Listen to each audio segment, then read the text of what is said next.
स्वागत आहे.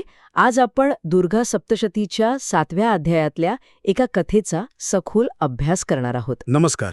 आपल्याकडे जी माहिती आहे त्यानुसार ही गोष्ट आहे निशुंभ नावाच्या असुराच्या अंताची. पण ही फक्त एक पौराणिक कथा नाहीये. नाही, अजिबात नाही. यातल्या प्रत्येक घटनेमागे एक मोठा अर्थ दडलेला आहे. रक्तबीजाच्या वधानंतर युद्धभूमीवर एक प्रकारची शांतता यायला हवी होती, पण तसं झालं नाही. उलट संघर्ष आणखी तीव्र झाला. बरोबर. तर आज आपण या कथेच्या मुळाशी जाऊन तिच्यातला प्रतिकात्मक अर्थ आणि संदेश समजून घेणार आहोत. अगदी बरोबर. ही कथा म्हणजे केवळ एका राक्षसाच्या पराभवाची गोष्ट नाही, तर अहंकार आणि विवेक यांच्यातला हा एक शाश्वत संघर्ष आहे. निशुंभ हे फक्त एक पात्र नाही, तर तो आपल्या सगळ्यांमध्ये कमी अधिक प्रमाणात असलेल्या एका हट्टी आणि विनाशकारी वृत्तीचं प्रतीक आहे. तर मग रक्तबीजाच्या अंतानंतर युद्धभूमीवरचं वातावरण कसं होतं? असं वाटलं असेल की आता असुरांचं सैन्य खचलं असेल, पण आपल्या स्रोतांनुसार चित्र पूर्णपणे वेगळं दिसतं. हो, पूर्णपणे वेगळं. लढाई संपली नव्हती, उलट ती आता एका नव्या पातळीवर पोचली होती. पुढे कोण आलं मैदानात? बरोबर. रक्तबीजाचा वध हा असुरांसाठी एक मोठा धक्का होता. पण शुंभ निशुंभ हे त्यांचं मुख्य बळ होतं. रक्तबीज संपल्यावर त्याचा मोठा भाऊ असुरराज शुंभ प्रचंड संतापला. अच्छा. पण त्याने स्वतः मैदानात उडी घेण्याआधी आपला धाकटा भाऊ निशुंभ याला पुढे केलं. आणि निशुंभ काही सामान्य योद्धा नव्हता? नाही. तो शुंभाच्याच तोडीचा पराक्रमी, पण त्याहून जास्त तापट आणि अहंकारी होता. म्हणजे तो सूडभावनेने पेटलेला होता. सूडभावना तर होतीच, पण त्यापेक्षाही जास्त होती ती स्वतःला सिद्ध करण्याची ईर्ष्या. तो देवीच्या शक्तीला थेट आव्हान देण्यासाठी आला होता. अच्छा. त्याच्या मनात हेच होतं की माझ्या भावाला जे जमलं नाही ते मी करून दाखवेन, मीच सर्वश्रेष्ठ आहे. त्याचा हाच अहंकार त्याची खरी ओळख होती. आणि तोच त्याला शेवटी नडला. आणि हाच अहंकार त्याच्या आक्रमणातून दिसतो. आपल्या स्रोतांमध्ये त्याच्या हल्ल्याचा वर्णन खूप भयावह आहे. हे काही साधं युद्ध नव्हतं, नाही का? अजिबात नाही. विचार करा, निशुंभाने एकटी असलेल्या देवीवर हल्ला केला, पण तो एकटा नाही. त्याच्यासोबत सेना होती. हो, असुरांची प्रचंड सेना होती. त्याने अशी काही गर्जना केली की आकाश आणि पृथ्वी हादरून गेले. आणि मग त्याने शस्त्र आणि बाणांचा असा काही वर्षाव सुरू केला की जणू काही आकाशच फाटला आहे. बापरे. या वर्णनांमागचा उद्देश हा केवळ युद्धाची तीव्रता दाखवणं नाही, तर अहंकाराचं रौद्र रूप दाखवणं आहे. म्हणजे ही फक्त एक लढाई नव्हती, तर समोरच्याला मानसिकदृष्ट्या खचवण्याचा प्रयत्न होता. अगदी. दहशतीचं वातावरण निर्माण करायचं. अगदी नेमका शब्द वापरला, दहशत. जेव्हा अहंकार टोकाला पोचतो तेव्हा तो साम दाम दंडभेद सगळं वापरतो. खरंय. निशुंभाचा हल्ला हा केवळ शारीरिक नव्हता, तो देवीच्या अस्तित्वाला, तिच्या धैर्याला दिलेलं आव्हान होतं. मी इतकी शक्ती दाखवेन की समोरचा लढण्याआधीच हरेल, ही त्यामागची मानसिकता होती. पण या प्रचंड आक्रमणासमोर देवीची प्रतिक्रिया काय होती? ती अजिबात डगमगली नाही असं दिसतंय. तिची रणनीती काय होती? हेच तर या कथेतलं सर्वात आकर्षक रहस्य आहे. देवीने निशुंभाच्या आक्रमकतेला त्याच आक्रमकतेने उत्तर दिलं नाही. अच्छा. तिची प्रतिक्रिया खूप शांत आणि मोजकी होती. गोंधळलेली किंवा भावनिक अजिबात नाही. तिने आधी काय केलं तर निशुंभाच्या सैन्याला संपवलं. मग तिने आपल्या सिंहाला, जो शौर्याचं प्रतीक आहे, त्याला पुढे केलं. त्या सिंहाने असुरांच्या सेनेत हाहाकार माजवला. म्हणजे देवीने आधी निशुंभाची ताकदच कमी केली. त्याची जी सपोर्ट सिस्टीम होती बरोबर, तीच तोडून काढली. अगदी. ही एक अप्रतिम रणनीती आहे. ती थेट राजावर हल्ला करत नाहीये. ती आधी त्याचं सैन्य म्हणजे त्याची बाह्य शक्ती नष्ट करते. आणि मग तिने आपल्या शस्त्रांनी निशुंभाने फेकलेली सर्व अस्त्रशस्त्र सहज मोडून काढली. याचा प्रतिकात्मक अर्थ खूप खोल आहे. काय आहे तो अर्थ? देवी केवळ भौतिक शस्त्र तोडत नाहीये, तर ती त्याच्या अहंकाराचे आधार, त्याचे गर्वस्थानच नष्ट करत आहे. ती त्याला एक प्रकारे निशस्त्र करत होती, केवळ बाहेरून नाही तर आतूनही.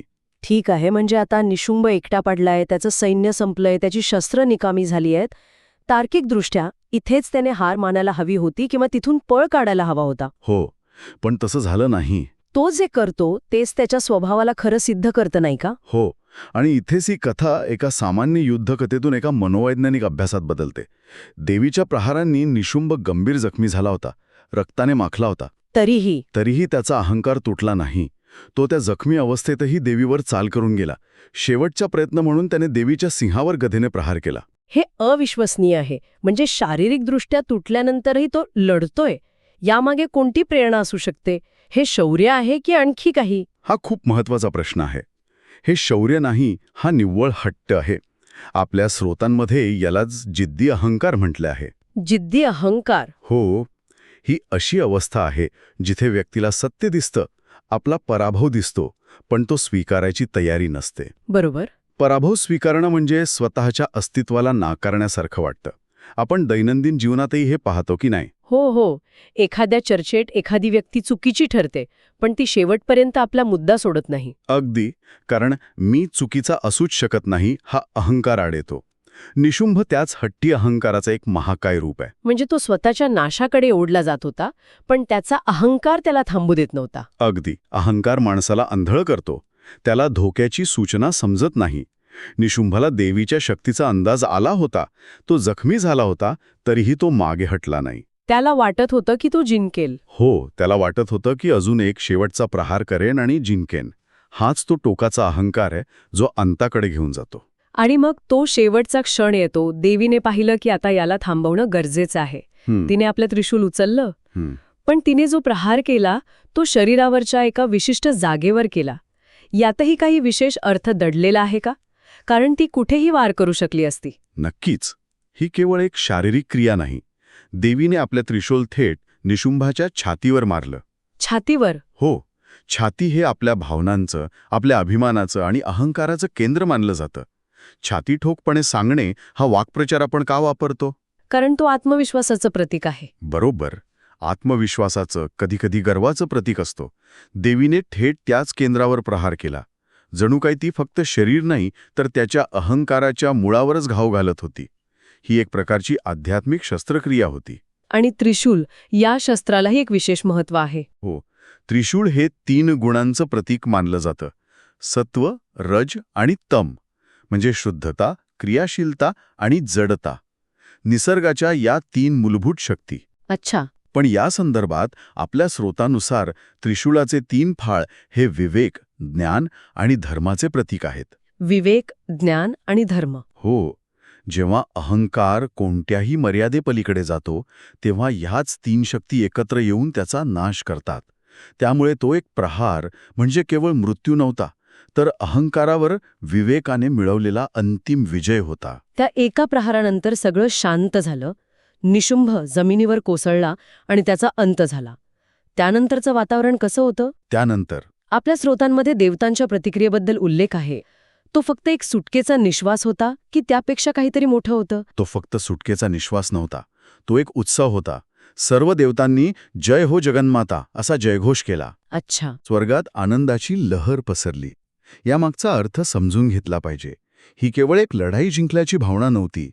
हे होतं धर्माचं अधर्मावर पुनर्स्थापन. म्हणजे बॅलन्स पुन्हा स्थापित झाला. अगदी. जणू काही विश्वाचा बिघडलेला तोल पुन्हा एकदा साधला गेला होता. एका मोठ्या अधार्मिक शक्तीचा नाश झाल्यामुळे सृष्टीने जणू मोकळा श्वास घेतला. हा एका वैश्विक पुनर्रचनेचा क्षण होता.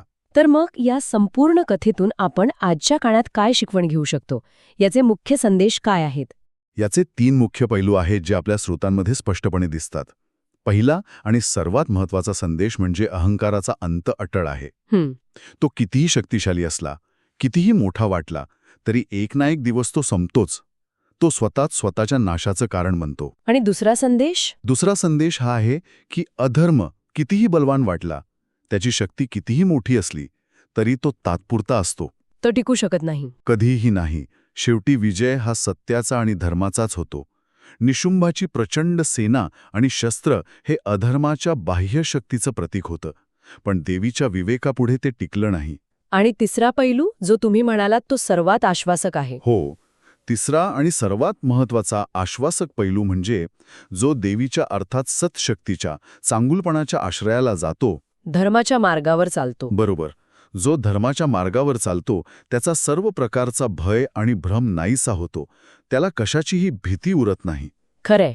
त्यामुळे ही कथा केवळ बाहेरच्या शत्रूवर विजय मिळवण्याबद्दल नाही, तर आपल्या आतल्या सर्वात मोठ्या शत्रूवर म्हणजेच अहंकारावर विजय मिळवण्याबद्दल आहे. खरंच खूपच सखोल अर्थ आहे.